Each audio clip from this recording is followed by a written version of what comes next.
Hello दोस्तों, welcome to sleepy classes. आज की फ्यू मिनट सीरीज में बजट से रिलेटेड कुछ इंपॉर्टेंट टर्म्स हैं जो कि आज हम यहाँ पर डिस्कस करेंगे। मेरा नाम अरविंद गुलेरिया है और मैं स्लीपी क्लासेस में इकोनॉमी पढ़ाता हूँ। तो ये बात है उस समय की जब मैं खुद प्रिपेयर कर रहा था। इकोनॉमी एक ऐसा सब्जेक्ट था जिससे मैं बहुत डरता था। मैं कोशिश करता था कि चलो ठीक है बाद में पढ़ लेंगे, अवॉइड करता था कि चलो बाद में देख लेंगे, कॉन्सेप्ट बाद में देख लेंगे। और जब भी ऐसे बजट और इको सर्वे वाली कोई बातचीत वहाँ पर शुरू हो जाती थी तो वहाँ से मैं गायब हो जाता था कि बहुत सारी टर्म्स हैं जिनके बारे में मुझे पता ही नहीं है। बट जैसे जैसे मैंने शुरुआत की उन टर्म्स को समझने की, वैसे वैसे मेरा इस पर्टिकुलर सब्जेक्ट में इंटरेस्ट यहाँ पर डेवलप हुआ। तो यही थॉट प्रोसेस रखते हुए आज का सेशन भी हम यहाँ से रखेंगे कि मैंने सोचा कि जब मुझे ऐसा फील हो रहा था कि इकोनॉमी एक टफ सब्जेक्ट है, बहुत सारे कॉन्सेप्ट्स हैं और मैंने इसकी शुरुआत की थी इन बेसिक टर्म्स को समझते हुए, तो मेरी भी आज कोशिश यही रहेगी कि इन बेसिक टर्म्स को आज हम यहाँ डिस्कस करें जो कि बजट, इकोनॉमिक सर्वे यहाँ पर बहुत ज़्यादा मेंशन की जाती हैं, ताकि यदि आपके अंदर भी किसी प्रकार का इकोनॉमी से रिलेटेड कोई डर है तो वो थोड़ा दूर हो सके। शुरुआत करते हैं, बट उससे पहले एक छोटी सी पीस ऑफ इन्फॉर्मेशन आप सभी के लिए जो कि 2023 के लिए यहाँ पर प्रिपेयर कर रहे हैं कि स्लीपी क्लासेस द्वारा यहाँ पर कोर्सेज लॉन्च कर दिए जा चुके हैं, जिसमें आपका जीएस का कोर्स है, मेंटरशिप कोर्स है, कंटेंट यहाँ पर प्रोवाइड किया जाएगा, एसए से रिलेटेड भी आपको content evaluation as well as mentorship यहाँ पर दी जाएगी, करंट अफेयर्स की कवरेज यहाँ पर पूरी रहेगी, प्रीलिम्स एमसीक्यूज टॉपिक वाइज तो रहेंगे, साथ साथ टेस्ट सीरीज का भी आपको एक्सेस यहाँ पर दिया जाएगा, मेंस आंसर राइटिंग जो कि बहुत ही क्रूशियल कंपोनेंट है आपकी पूरी यूपीएससी की प्रिपरेशन का, उसमें हम आपकी पूरी सहायता करेंगे। साथ के साथ आपको कंप्लीट मेंटरशिप भी यहाँ पर प्रोवाइड की जाएगी। तो सभी डिटेल्स आपके सामने यहाँ पर अवेलेबल हैं। इस कोड को आप यहाँ पर यूटिलाइज कर सकते हैं। 10% का आपका डिस्काउंट कोड यहाँ पर चल रहा है एंड डेफिनेटली बाकी कोर्सेज पर भी आपका ये वैलिड है। तो ज़रूर चेकआउट कीजिए इस कोर्स को, एनरोल कीजिए, डेमो लेक्चर्स देखिए और अपनी यूपीएससी की प्रिपरेशन को और बेहतर बनाइए। तो शुरुआत करते हैं आज के सेशन की। सबसे पहली ऐसी टर्म एनुअल फाइनेंशियल स्टेटमेंट कि भैया यहाँ पर एक बात की जा रही है कि फाइनेंशियल स्टेटमेंट रिलीज करते हैं। अब कौन करता है? करती तो सरकार है। अब उसमें क्या मेंशन किया जाता है वो इंपॉर्टेंट बन जाता है। तो कुछ नहीं है, एक तरीके से जो हमारी केंद्रीय सरकार है, भारत की सरकार है, वो हर साल आने वाले साल में किस तरीके से वो आमदनी करेंगे और किस प्रकार से उस पैसे की जो आमदनी होगी उसे कैसे खर्चा करेंगे हमारे समाज के लिए, हमारे देश की जनता के लिए, उसका एक ब्यौरा दिया जाता है कि भैया ये हमारे एस्टिमेटेड अर्निंग्स हैं और ये हमारी एस्टिमेटेड एक्सपेंडिचर्स हैं। उन सभी को जब हम एक क्लब करेंगे, एक डॉक्यूमेंट वहां पर तैयार करेंगे, उसको कहा जाएगा कि भैया ये इस पर्टिकुलर सरकार का एनुअल फाइनेंशियल स्टेटमेंट है। And as per the article 112 of the constitution ये मैंडेटरी है सरकार को रिलीज करना, पार्लियामेंट में वो प्रस्तुत करते हैं कि ये हमारे आने वाले साल के लिए अपकमिंग फिगर्स हैं, ये एस्टिमेटेड फिगर्स हैं, जिसे हम बजट का नाम भी वहां पर देते हैं। तो इस स्टेटमेंट के बारे में अगर कहीं बात हो जाए तो घबराना नहीं है कि हमने तो बजट सुना था, ये एनुअल फाइनेंशियल स्टेटमेंट क्या आ गई। जी नहीं, वही चीजें मेंशन की जाती हैं कि किस प्रकार से सरकार यहाँ कमाएगी, मतलब एस्टिमेटेड रिसीट्स भी एक इंपॉर्टेंट टर्म है। हम कई बार सोचते हैं कि भैया रसीद की यहाँ पर बात हो रही, नहीं, रिसीट्स मतलब कि यहाँ सरकार कैसा कमाएगी, कैसे उनकी अर्निंग यहाँ पर होगी और कैसे उनकी यहाँ पर एक्सपेंडिचर भी होंगे। तो उन सभी चीज़ों के बारे में जब मेंशन किया जाएगा तो उसको हम एनुअल फाइनेंशियल स्टेटमेंट में यहाँ पर रिकॉर्ड करेंगे। अगली टर्म की ओर बढ़ते हैं, फाइनेंस बिल। अब ये अगर एनुअल फाइनेंशियल स्टेटमेंट वहां पर निकाल दी तो एक अलग से फाइनेंस बिल निकालने की क्या आवश्यकता थी? तो देखिए, बिल और एक्ट में क्या बेसिकली फर्क रहता है कि जब भी आपका बिल मतलब कोई भी नया रूल एंड रेगुलेशन प्रपोज की जा रही है, उसको पार्लियामेंट में लेके आ रहे हैं, तो वो एज अ बिल वहां पर आएगा। जब फाइनल असेंट उसे प्रेसिडेंट का मिल जाएगा तो आपका एक्ट में कन्वर्ट हो जाएगा। तो बेसिकली फाइनेंस बिल क्या चीज है? अब देखिए, सरकार हर साल जब भी बजट यहां पर निकालती है, कोशिश की जाती है यहां पर सरकार के द्वारा कि भैया कुछ ना कुछ अमेंडमेंट्स हम करते रहें ताकि हमारी देश की जनता का थोड़ा उद्धार हो सके, उन्हें भी अच्छा लगे, हमारी वर्किंग में उनका भरोसा यहां पर और ज्यादा बढ़ सके। एंड सिंस इलेक्शन यहां पर नजदीक आ रहे हैं तो सरकार द्वारा इनकम टैक्स से रिलेटेड यहां पर चेंजेस किए गए। क्या चेंजेस किए गए कि जो नई रिजीम है उसमें नए स्लैब रेट्स इंट्रोड्यूस कर दिए गए। ठीक है जी। अब उस नए स्लैब रेट्स के हिसाब से एक और नया इंपॉर्टेंट चीज रखीगी कि एक पर्टिकुलर इनकम है, वो आपके लिए होमवर्क है, आप कमेंट बॉक्स में मेंशन करेंगे। एक पर्टिकुलर इनकम है कि यदि आप उतना कमा रहे हैं सालाना, आपको कोई भी टैक्स पे करने की जरूरत नहीं पड़ेगी। तो पहले जो already existing rules and regulations थे उनमें कुछ अमेंडमेंट की गई, तो वो अमेंडमेंट कहां से प्रपोजल रखी जाएगी? वो रखी जाएगी फाइनेंस बिल के आधार पर। ठीक है जी। फाइनेंस बिल भी जब भी आपका बजट इशू वहां पर रखा जाएगा तो फाइनेंस बिल भी वहां पर प्रस्तुत किया जाएगा कि भैया ये हमारे इस बारी के कुछ नए अमेंडमेंट्स हैं, कुछ नए चेंजेस हैं जो कि हम अपने टैक्स स्ट्रक्चर में यहां पर लाना चाहते हैं और इसे हम लोकसभा में ही प्रेजेंट करते हैं। तो ये भी आपके लिए इंपॉर्टेंट बन जाता है। थोड़ा पॉलिटी से रिलेटेड भी ये टर्म्स आपकी यहां पर है, बट सिंस हम बजट में डिस्कस करें तो क्यों ना इन्हें भी यहां पर डिस्कस कर लेते हैं। अच्छा, अगली टर्म की ओर बढ़ते हैं कि भैया कंसोलिडेटेड फंड क्या चीज है। आपने बहुत बार सुना होगा, अगर आप बिल्कुल यूपीएससी की प्रिपरेशन में भी अभी शुरुआत ही हुई है आपकी, तो शायद आपको थोड़ा बहुत कंफ्यूजिंग भी लगे कि कंसोलिडेटेड फंड क्या है, ऐसे ऐसे अलग अलग अकाउंट क्यों सरकार ने यहाँ पर मेंटेन किए हैं। तो देखिए 3 तरीके के बेसिकली अकाउंट हैं। एक कंसोलिडेटेड फंड है, एक आपका कंटिजेंसी फंड यहाँ पर रहता है और एक आपका पब्लिक अकाउंट यहाँ पर रहता है।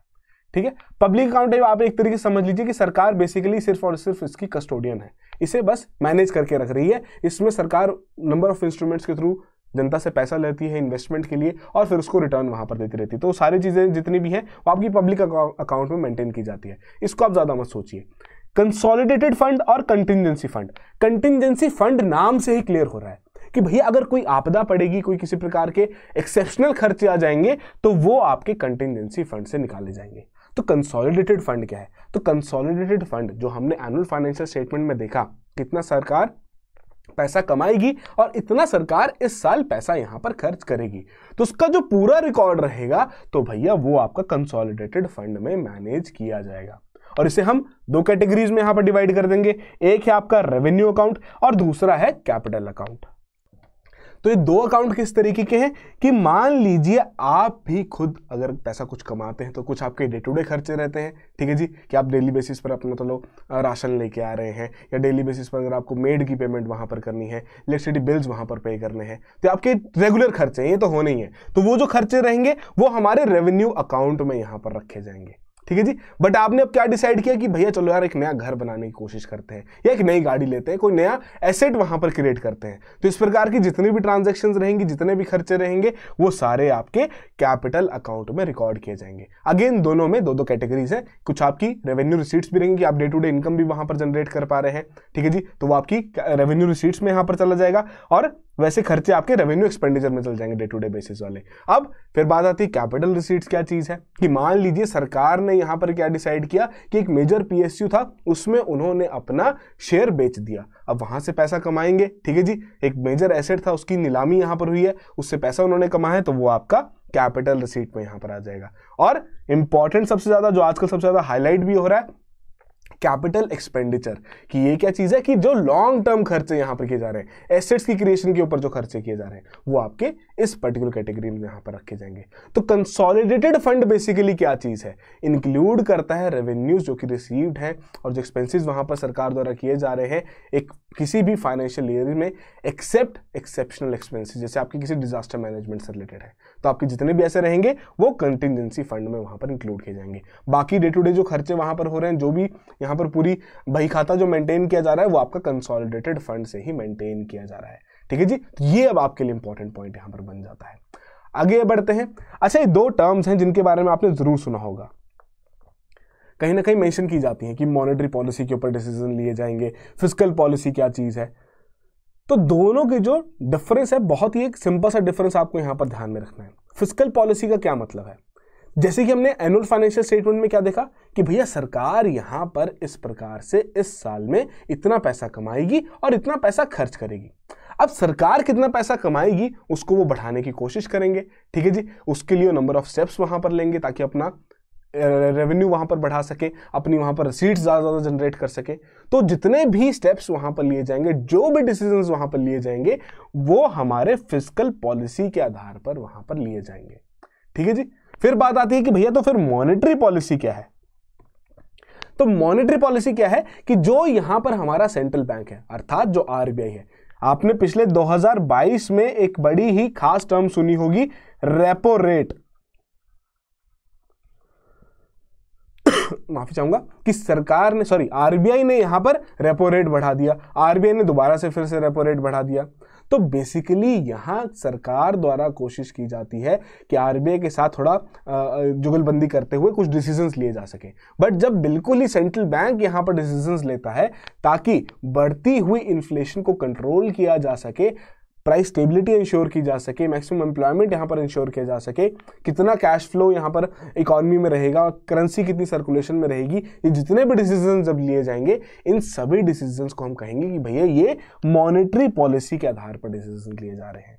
ठीक है जी, ये बेसिक सा डिफरेंस आपको ध्यान में रखना है। फिस्कल पॉलिसी में सरकार द्वारा डिसीजन लिए जा रहे हैं, मॉनेटरी पॉलिसी में आपके सेंट्रल बैंक्स द्वारा यहाँ पर डिसीजन लिए जा रहे हैं। आगे बढ़ते हैं, एक और पीस ऑफ इंफॉर्मेशन जो 2023 के लिए हमारे यहाँ प्रिपेयर कर रहे हैं कि संभव प्रीलिम्स क्रैश कोर्स यहाँ पर लॉन्च किया जा चुका है। लाइव क्लासेस यहाँ पर कंडक्ट की जाती हैं आपके सभी सब्जेक्ट से रिलेटेड, प्रीलिम्स ओरिएंटेड, और जिसमें static concepts as well as current affairs की कवरेज रहती है। एमसीक्यूज का डेटाबेस प्रोवाइड किया जाता है।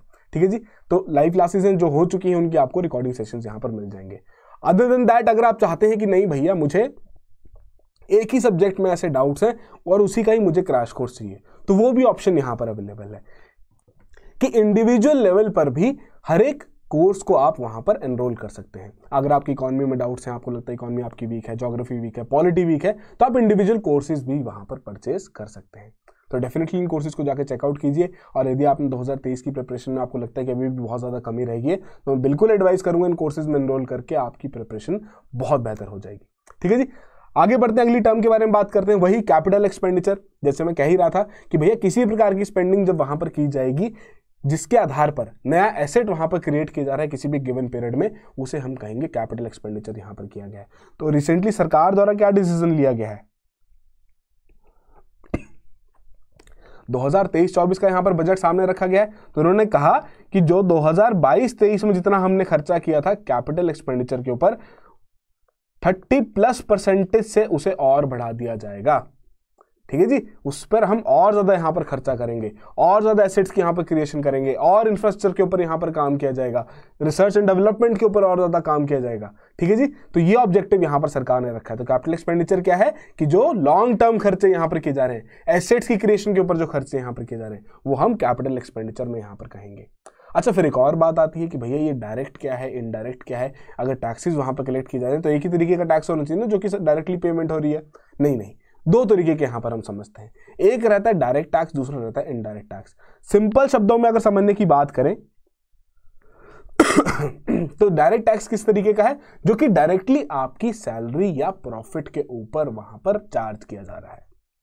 ठीक है जी, कि आप इनकम टैक्स वहां पर पे कर रहे हैं, आप कुछ पैसा वहां पर कमा रहे हैं, सरकार को अपना जो भी इनका हिस्सा बनता है उसे पेमेंट कर रहे हैं, तो वो आपका डायरेक्ट टैक्स है। या आपकी कंपनी वहां पर काम कर रही है, आपका जितने भी प्रॉफिट्स यहां पर बुक हुए हैं उसके आधार पर आपने कॉर्पोरेट टैक्स यहां पर पे कर दिया, तो वो भी आपका डायरेक्ट टैक्स यहां पर रखा जाता है। तो इनडायरेक्ट टैक्स क्या है कि जब भी आप किसी भी तरीके के गुड्स और सर्विसेज को वहां पर परचेज करते हैं, ठीक है जी, कि आपने कोई नया पार्ले जी का पैकेट खरीद लिया, चाय खरीदने गए, दूध पत्ती जो भी आप खरीदने गए, उसके ऊपर जो आप टैक्स वहां पर पे करेंगे, जो कि जिसे हम जानते हैं जीएसटी के नाम से, ठीक है जी, तो वो जो आप टैक्स वहां पर पे करेंगे तो वो आपका इनडायरेक्ट टैक्स नेचर का कहलाएगा। एक और तरीके से हम इसे समझ सकते हैं कि भैया जो डायरेक्टली एक सिटीजन द्वारा डायरेक्टली जिस टैक्स की पेमेंट वहां पर कर दी जाए सरकार को, वो आपका डायरेक्ट टैक्स है। इनकम पे, प्रॉफिट्स पे आप डायरेक्टली पेमेंट कर देते हैं। इनडायरेक्ट टैक्स में आप क्या करते हैं कि मान लीजिए आप दुकान में गए, आपने एक बिस्किट का पैकेट खरीदा, आपने पूरी पेमेंट कर दी, जिसमें से एक पर्टिकुलर कंपोनेंट उसका टैक्स भी था, ठीक है जी, जीएसटी भी आपने वहां पर पे कर दिया, बट आपके बिहाफ पे पेमेंट आपने ही की है, ठीक है जी, बट वो पेमेंट आपने किसी एक दुकानदार को कर दी। दुकानदार फाइनली जाके आगे जाके पेमेंट करेगा कि चलो यार मेरे पास इतना जीएसटी इकट्ठा हो गया था, लो मैं सरकार को यहां पर पेमेंट करता हूं। तो ये भी एक तरीका समझने का कि डायरेक्ट में आप डायरेक्टली जाके सरकार को पेमेंट करते हैं, इनडायरेक्ट टैक्स में कोई ना कोई इंटरमीडियरी वहां पर अवेलेबल रहता है जो कि सरकार के बिहाफ पे या उस तरीके से आपसे कलेक्ट करता है और फर्दर आगे जाके उसकी पेमेंट कर देता है। एक और चीज तरीके से समझ सकते हैं कि भैया डायरेक्ट टैक्स में हम कहते हैं कि जहां कट लगा है वहीं ब्लीडिंग हो रही है, कि मतलब आप ही के ही प्रॉफिट्स के ऊपर, आप ही की इनकम के ऊपर वहां पर कट लगा है, तो आप ही के वहां पर पेमेंट भी की जा रही है, आपके द्वारा ही टैक्स भी पे किया जा रहा है, तो आप ही के वहां पर ब्लीडिंग भी हो रही है।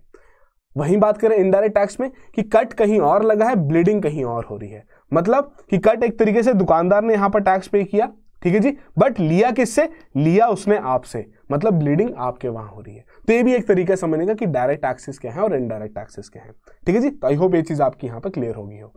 अच्छा, फिर आगे बढ़ते हैं। तो जब भी आप बजट देखें तो इस प्रकार का ऐसा एक लेआउट रहता है वहां पे, तो कई लोग इस चीज में कंफ्यूज रहते हैं कि भैया ये क्या चीज है, revised estimate, budget estimates, actuals, क्या इनसे हम क्या समझना चाह रहे हैं या क्या सरकार यहां पर बताना चाह रही है।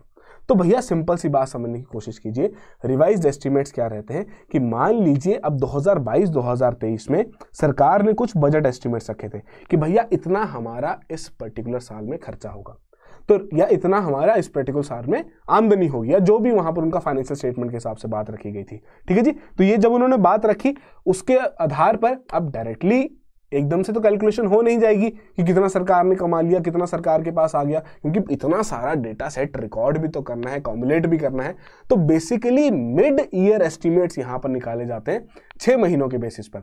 ठीक है जी, उसके हिसाब से आपका एक ट्रेंड वहां पर सेट कर दिया जाता है, जिससे हम कहते हैं कि भैया ये रिवाइज एस्टिमेट्स है। मतलब 2022-23 के पहले 6 महीनों का डेटा आ गया, उसी के हिसाब से पूरे साल का वहां पर एस्टिमेशन रख दिया, जिसे हम कहते हैं कि भैया ये रिवाइज एस्टिमेट्स है। ठीक है, बजट में इतनी बात रखी गई थी, बट इतना हमारा यहां पर इकट्ठा हो चुका है। फिर वही वाली बात आ जाती है, एक्चुअल्स क्या है कि अब हमारे पास कंप्लीट डेटा आ चुका है कि इतनी आमदनी हुई है, इतना खर्चा हुआ है, और ये आपका 2 साल बाद पब्लिश किया जाता है। अर्थात 2021-22 का आपका ये डेटा है। ठीक है जी, 21-22 का डेटा है, 22-23 में नहीं आया। ये जब 23-24 का बजट आया तब उसमें मेंशन किया गया कि भैया एक्चुअली में कितनी, जैसे कि अब इसके पर्टिकुलरली बात करें तो टैक्स रेवेन्यू के बारे में बात हो रही है कि ग्रॉस टैक्स रेवेन्यू कितना हुआ है, कितना टैक्स कलेक्शन यहां पर हुआ है, कि एक्चुअली 2021-22 में कितना हमारा टैक्स रेवेन्यू कैलकुलेट हुआ, कितना यहां पर सरकार द्वारा इकट्ठा किया गया। तो वो एक्चुअल फिगर्स है कि मतलब ये फाइनल हो चुका है, फाइनल डेटा सेट तैयार है, सभी कैलकुलेशन यहां पर हो चुकी है और हमारा फाइनल डेटा यहां पर आ चुका है। तो और बजट एस्टिमेट्स मतलब क्या है कि भैया आने वाले समय के लिए क्या हमारी यहां पर प्रोजेक्शन है, 2023-24 के लिए क्या हम प्रोजेक्शन रख रहे हैं, कितना इस साल हमारा ग्रॉस टैक्स रेवेन्यू यहां पर इकट्ठा होगा। ठीक है जी, अब जब 23-24 से अगला आपका यहां पर अगर हम बात करें 24-25 का जब बजट वहां पर आएगा तो हमारे पास 23-24 के रिवाइज एस्टिमेट्स वहां पर आ जाएंगे और 22-23 के एक्चुअल्स वहां पर आ जाएंगे। ठीक है जी, तो इस चीज का भी थोड़ा कंफ्यूज नहीं होना है। तो इस तरीके से आपकी टर्म्स यहां पर रखी जाती हैं, actuals, budget estimates and revise estimates. आगे बढ़ते हैं। अब ये बड़ी ही एक खास चीज है जो कि आपके लिए समझना बहुत इंपॉर्टेंट भी है। ठीक है, थोड़ा समझने की यहां पर कोशिश करते हैं। तो एक तरीके से कितना सरकार का खर्चा है, कितना सरकार यहां पर आमदनी क्रिएट कर रही है, उसको एक तरीके से यहां पर बताया गया है। ठीक है जी, 21-22 के actuals, budget estimates, revised estimates और 2023-24 का बजट एस्टिमेट यहां पर क्या कहता है। हम यहां पर क्या देखेंगे कि डेफिसिट क्या है। अब पहली बात कि डेफिसिट चीज क्या होती है, तो देखिए यहां पर सरकार कुछ पैसा कमा भी रही है, कुछ पैसा खर्च भी कर रही है। आप इंडिविजुअल लेवल पर सोचिए, आप कुछ पैसा कमा भी रहे हैं, कुछ पैसा खर्च भी कर रहे हैं, बट यदि आपका खर्चा ज्यादा है, ठीक है जी, आमदनी कम है, तो मतलब क्या है कि आपको किसी से उधार लेना पड़ रहा है अपने खर्चे पूरे करने के लिए। तो जो आप उसे उधार ले रहे हो तो मतलब आप वहां पर डेफिसिट में चले गए हो, आपका खर्चा ज्यादा है, आमदनी कम है। वही की बात कहते हैं ना कि आमदनी ठन्नी खर्चा रुपया, वो वाला हिसाब किताब जब होगा तो हम कहेंगे कि भैया ये आपका डेफिसिट में जा चुका है। तो क्या है ये डेफिसिट, किस तरीके के डेफिसिट यहां पर कैलकुलेट किए जाते हैं, उसको यहां पर समझने की कोशिश करते हैं। तो हमने क्या बोला था कि 2 तरीके के आपकी यहां पर अकाउंट रहते हैं कंसोलिडेटेड फंड में, एक आपका रेवेन्यू अकाउंट है, दूसरा आपका कैपिटल अकाउंट है। वही चीज यहां पर भी बताई गई है कि भैया रेवेन्यू रिसीट्स, जिसमें से टैक्स रेवेन्यू कितना है, नॉन टैक्स रेवेन्यू कितना है, ठीक है जी, वो आपका रेवेन्यू रिसीट्स में इंक्लूड किया जा रहा है। फिर बात की जा रही है यहां पर कैपिटल रिसीट्स के बारे में कि आपकी रिकवरी कितनी की गई लोन्स की, बाकी रिसीट्स डिसइन्वेस्टमेंट वगैरह की कितनी यहां पर हुई है। Other than that borrowings and other liabilities, कि आपने यहां पर और कितना उधार उठाया है, आपने यहां पर लॉन्ग टर्म पैसा जनरेट करने की कोशिश की है, मतलब उधार कहीं से उठाया, तो वो भी आपका कैपिटल रिसीट्स में ही इंक्लूड किया जाएगा। ठीक है जी, उसके अलावा टोटल रिसीट्स यहां पर आ गई कि कितना पैसा आपके पास आया, उसके हिसाब से आपने देख लिया कि कितना हमारी आमदनी यहां पर हुई। बट उसमें जो 7th पॉइंट है वो क्या है कि बोरोइंग्स यहां पर कितनी की गई, बाकी लाइबिलिटीज कितनी है, कितना पैसा आपको उधार उठाना पड़ा। तो ये तो रही बात कि आमदनी कितनी हुई। फिर बात आती है एक्सपेंडिचर, जिसमें से हमने क्या बोला कि रेवेन्यू अकाउंट में कितना खर्चा यहां पर हुआ है, डे टू डे खर्चे हमारे कितने हैं, जिसमें से आपकी यहां पर 2 पॉइंट रखे गए हैं कि इंटरेस्ट पेमेंट कितनी है, कि ऑलरेडी पुराने लोन भी ले रखे होंगे सरकार ने, उसकी इंटरेस्ट पेमेंट भी यहां पर सरकार कर रही होगी, वो भी हमारे रेवेन्यू अकाउंट का हिस्सा यहां पर बन जाता है, आपके रेवेन्यू एक्सपेंडिचर का हिस्सा बन जाता है। साथ के साथ सरकार कुछ ना कुछ यहां पर ग्रांट्स भी दे रही है कैपिटल एसेट्स की क्रिएशन के लिए, वो भी आपका रेवेन्यू अकाउंट में इंक्लूड कर दिया जा रहा है। उसके अलावा कैपिटल अकाउंट में कितना खर्चा किया जा रहा है उसको हम अलग से यहां पर दर्शा रहे हैं। सभी को ऐड कर लिया तो हमारे पास टोटल एक्सपेंडिचर यहां पर सामने आ गया। ठीक है जी, अब हमने यहां पर क्या बात रखी थी, थोड़ा मैं इसको इरेज कर देता हूं। अब हमने यहां पर क्या बात रखी थी, सबसे पहली टर्म कि भैया फिस्कल डेफिसिट क्या चीज है। तो यहाँ एक, अभी आई होप आपको ये चीज यहाँ पर क्लियर हो, नहीं तो पीडीएफ में आप बिल्कुल जूम इन करके देख सकते हैं, ठीक है जी, कि फिस्कल डेफिसिट क्या चीज है। फॉर्मूला क्या दिया गया है, 9 माइनस 1 प्लस 5 प्लस 6। 1 मतलब कितना वहां पर सरकार द्वारा रिसीट जनरेट की गई, रेवेन्यू रिसीट्स, 1 प्लस 5 प्लस 6 मतलब कैपिटल रिसीट्स में से जो सरकार द्वारा यहां पर उधार लिया गया है वो बेसिकली आमदनी तो नहीं है, ठीक है जी, पैसा तो नहीं कमाया गया है, सरकार ने उधार यहां पर लिया है, उसको हम बाहर निकाल देंगे। तो इस तरीके से हमारे पास नेट सरकार द्वारा कितना पैसा जनरेट किया गया, कितना पैसा यहां पर अर्निंग की गई है, उसको हम निकाल देंगे, ठीक है जी। उसके अलावा खर्चा यहां पर सरकार द्वारा कितना किया गया, तो वो आपका टोटल एक्सपेंडिचर में यहां पर आ गया। तो वही चीज हमने बात की थी कि डेफिसिट क्या मतलब हुआ कि खर्चे में से आप वहां पर आमदनी निकाल दीजिए। तो वही चीज की गई कि 9 माइनस 1 प्लस 5 प्लस 6, जिसके आधार पर हमारा फिस्कल डेफिसिट यहां पर आ गया कि टोटल एक्सपेंडिचर में से हमने यहां टोटल इनकम निकाल दी, ठीक है जी, तो फिस्कल डेफिसिट आ गया। अब उसके अलावा कुछ और टाइप्स भी यहां पर मेंशन की गई हैं। इंपॉर्टेंट क्या है, सेकंड आगे अगर हम बढ़े कि रेवेन्यू डेफिसिट क्या है, तो सिंपल सी बात अगर मैं कहूं कि डे टू डे बेसिस पर सरकार कितना खर्चा कर रही है और डे टू डे बेसिस पर सरकार कितना पैसा यहां पर कमा पा रही है, ठीक है जी, कि रेवेन्यू अकाउंट में रेवेन्यू रिसीट्स कितनी है और रेवेन्यू एक्सपेंडिचर कितना है, उसको जब हम कैलकुलेट करेंगे तो हमारे पास, या उसका जब डिफरेंस हम वहां पर निकालेंगे तो हमारे पास रेवेन्यू डेफिसिट वहां पर आ जाएगा। सीधी सी बात करें 10 माइनस 1 की रेवेन्यू अकाउंट में टोटल एक्सपेंडिचर में रेवेन्यू एक्सपेंडिचर कितना था, वो आपका 10th पॉइंट यहां पर हाईलाइट कर रहा है। उसके अलावा फर्स्ट पॉइंट क्या है कि रेवेन्यू रिसीट्स कितनी है, कि रेवेन्यू इनकम वहां पर कितनी जनरेट कर पा रहा है रेवेन्यू अकाउंट। तो उन दोनों को हम यहां पर कंसिडर करेंगे, डिफरेंस वहां पर देखेंगे तो हमारे पास रेवेन्यू डेफिसिट आ जाएगा।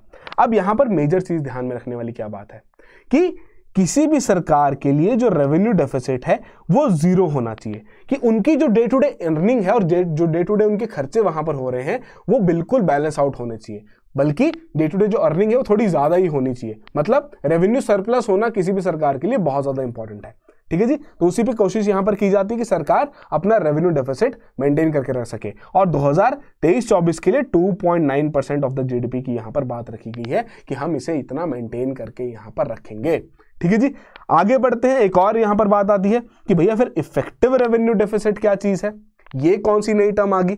तो मैंने आपकी एक पॉइंट यहां पर रखा था 10th पॉइंट में कि रेवेन्यू एक्सपेंडिचर में दो चीजें थी, एक थी आपकी इंटरेस्ट पेमेंट, ठीक है जी, बाकी तो खर्चे हैं ही हैं, पर दो एडिशनल चीजें थी, एक था आपका इंटरेस्ट पेमेंट, सेकंड था यहां पर कि जो कैपिटल एसेट्स की क्रिएशन के लिए ग्रांट्स दिए जा रहे हैं। अब कैपिटल एसेट्स की क्रिएशन हो रही है तो आना तो ये कैपिटल अकाउंट में चाहिए, कैपिटल एक्सपेंडिचर में इंक्लूड होना चाहिए, बट इसे हम रेवेन्यू एक्सपेंडिचर में इंक्लूड कर देते हैं। तो उसी के लिए जब हम रेवेन्यू डेफिसिट में से ये ग्रांट्स वाली वैल्यू निकाल देंगे तब हम इफेक्टिव रेवेन्यू डेफिसिट पे वहां पर पहुंच जाएंगे। तो उसके लिए क्या कह रहे हैं कि भैया 1.7% ऑफ द जीडीपी हम इसे लेके आएंगे। चलो अच्छी बात है, हालांकि ये भी 0% से कम यहां पर होनी चाहिए कि जितना आपका जीडीपी का वहां पर है कि बिल्कुल भी खर्चा नहीं होना चाहिए, यहां पर किसी प्रकार का फालतू खर्चा होना ही नहीं चाहिए, ठीक है जी। अच्छा, अब एक और यहां पर बात आती है, लास्ट पॉइंट जो हम यहां पर आज का डिस्कस करेंगे कि भैया ये प्राइमरी डेफिसिट क्या चीज है, फिर कि प्राइमरी डेफिसिट आप कैसे कैलकुलेट करने की कोशिश कर रहे हैं। तो देखिए यहां पर एक और इंपॉर्टेंट पॉइंट था, अगेन 10th पॉइंट में ही देखिए कि जो आपका रेवेन्यू एक्सपेंडिचर यहां पर हो रहा है, दो तरीके की उसमें पेमेंट एडिशनल थी। दोबारा रिपीट कर रहा हूं मैं आपकी, ताकि आप इसको जहन में डाल सके। एक था आपका इंटरेस्ट पेमेंट, दूसरा था ग्रांट्स। तो इंटरेस्ट पेमेंट बेसिकली किसी भी सरकार द्वारा वहां पर की जा रही है, मतलब पुराने लोन्स के लिए। तो अगर हम अज्यूम करें कि कोई नई सरकार आई है, नई सरकार प्ले में है और उनके द्वारा अभी तक कोई भी बोरोइंग नहीं की गई है, बट जस्ट बिकॉज पिछले वाली सरकार ने बहुत ज्यादा पैसा उधार में ले लिया था, इसलिए उन्हें उसकी भरपाई करनी पड़ रही है और बहुत ज्यादा खर्चा उनका वहां पर बढ़ रहा है। तो उसके लिए हम क्या करेंगे, हम इंटरेस्ट पेमेंट्स भी अपने फिस्कल डेफिसिट से यहां पर निकाल देंगे कि फिस्कल डेफिसिट में से आप क्या करिए, आप अपने इंटरेस्ट पेमेंट निकाल दीजिए, करंट सरकार का क्या सिनेरियो है, क्या सिचुएशन है, किस तरीके से परफॉर्म कर रही है, वो हम प्राइमरी डेफिसिट से यहां पर समझ सकते हैं। तो उसके बारे में भी क्या कह रहे हैं कि 2.3% ऑफ द जीडीपी इसको लाने की कोशिश करेंगे। तो ये बेसिक से पॉइंट्स थे, जो कि ये बेसिक सी टर्म्स थी जो कि मैं आज आपके साथ यहां पर डिस्कस करना चाह रहा था। आई होप सभी चीजें, सारी टर्म्स आपको यहां पर समझ में आ गई हो, क्या उनका रेलेवेंस है, क्या इंपॉर्टेंस है, क्या कॉन्सेप्ट यहां पर कहता है, और इसी तरीके से कोशिश की जाएगी कि हम बाकी टर्म्स के बारे में भी वैसे वैसे डिस्कस करते रहें। So that will be all the very best, have a good preparation.